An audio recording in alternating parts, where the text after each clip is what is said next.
Welcome back, everybody. Now it's time to talk about dictionaries. Dictionaries are unordered mappings for storing objects. Previously, we saw how to store objects in an ordered sequence using a list. But now, dictionaries will allow us to store objects using what's known as a key-value pairing instead.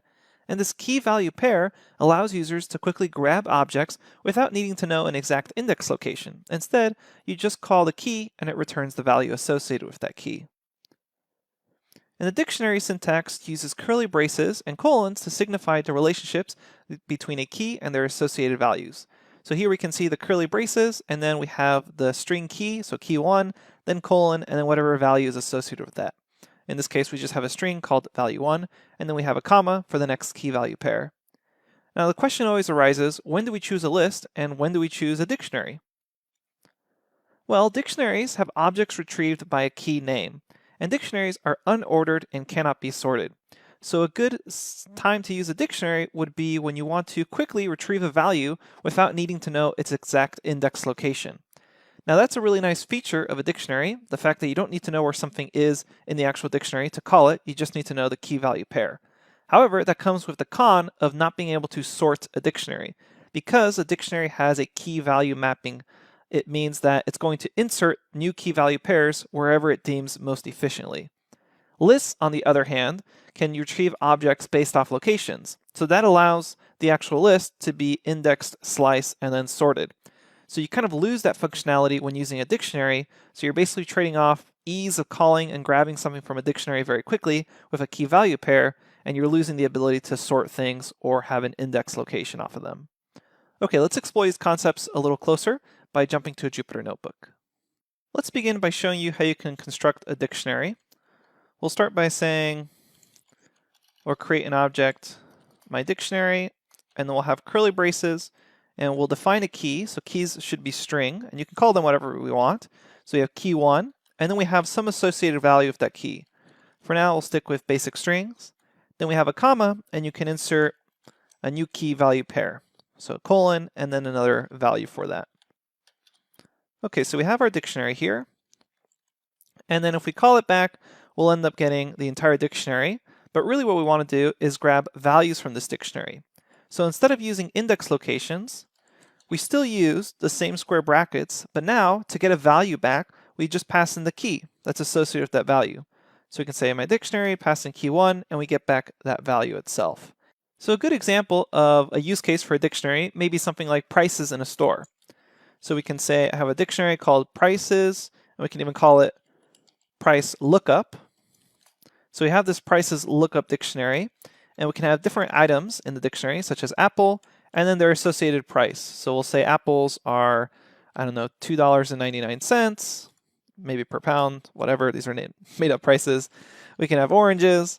Those can be $1.99, and then we can have, let's say chocolate. Well, let's say milk because it's a little shorter type.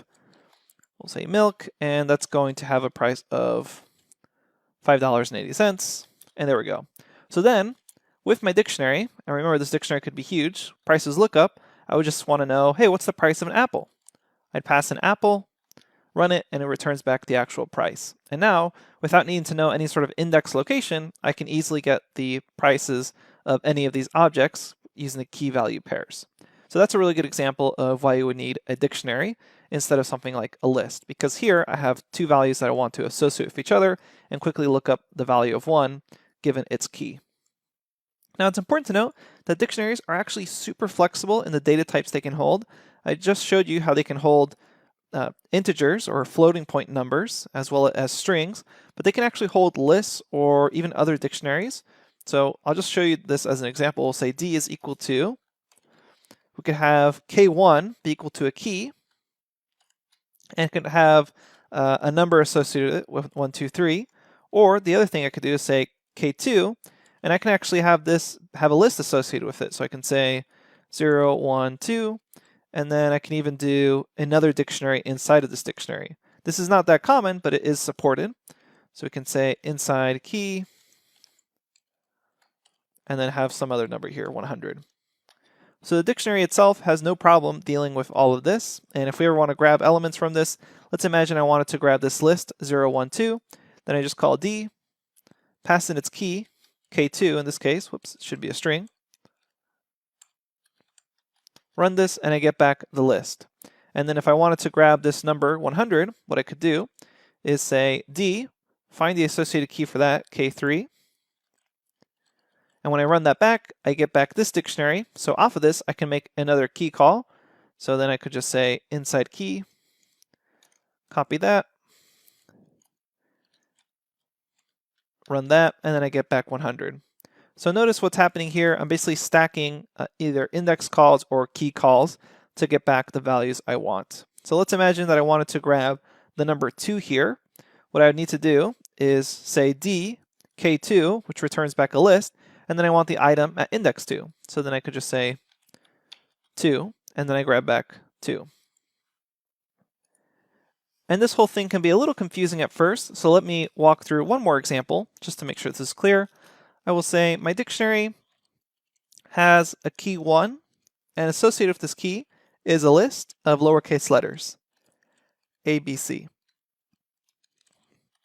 I run that, I check my dictionary, key 1, A, B, C, and let's go ahead and try to grab the letter C and make it uppercase, because it's a string.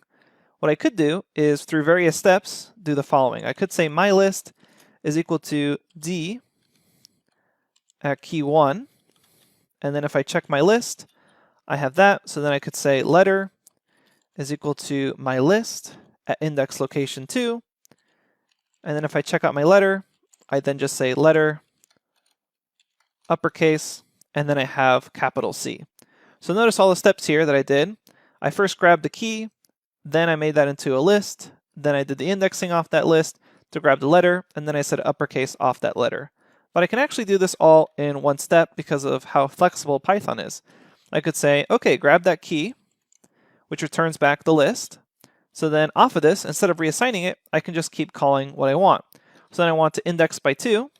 There I have the letter C, and now that this is a string, I can call .upper, and there I have uppercase C. So you could do it this way as well, instead of having to do each of these steps. Now you're not going to be doing something like this so often, but you do sometimes leverage the power of dictionaries to be able to hold lists inside of them.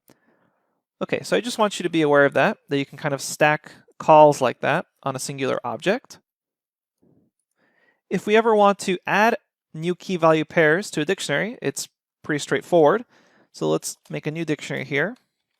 We're going to say K1 is 100, and we'll say K2 is 200. So here I have my dictionary, K1 and K2.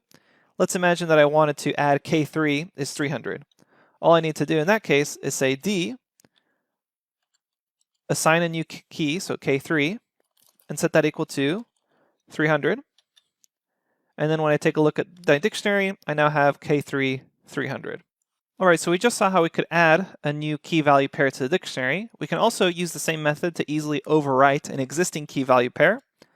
We can say D of K1 and set that equal to some new value. So to make it really obvious, we'll just have a new string there, new value, and then if we call D, we see K1 now has that new value associated with it. Finally, I want to discuss just a few useful dictionary methods, and those are methods to grab all the keys, values, or items off a dictionary.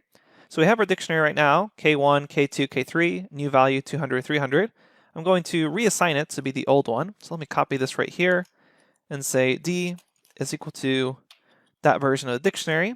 If I want to see all the keys of a dictionary, I can say D.keys, and that's going to return back all the actual keys. If I want the opposite and I want all the values, all I need to do is say D.values, and that returns back the values. And then if I want the actual pairings together, I can say D.items, open and close parentheses, run those together, and it returns back the pairing. So K1 goes with 100, K2 goes with 200, K3 goes with 300. And these, you'll notice, are actually in parentheses, and that means this is actually a tuple, which we're going to learn about very soon. Okay, that's really the basics of dictionaries. Let's do a very quick overview of what we just learned. Dictionaries, their main syntax is defined by curly braces. You have a string key, colon, and then a value, And Python's really flexible as far as what this value can be. It can be another string, another list, another dictionary, floating point numbers, integers, etc. And then you can have another key value pair, and you just separate these by commas. The keys themselves should always be strings. And then we can easily look things up by just a key lookup. Again, it uses that same bracket notation we saw earlier with indexing, except now instead of passing in an index position, you pass in the key itself. We also saw how we can call nested objects inside a dictionary by just basically piling on these key and method calls. Then after that, we saw how we could call the keys, the values, and the items off a dictionary. All right, that's the basics of dictionaries. We'll dive into more detailed aspects of dictionaries later on. We'll see you at the next lecture.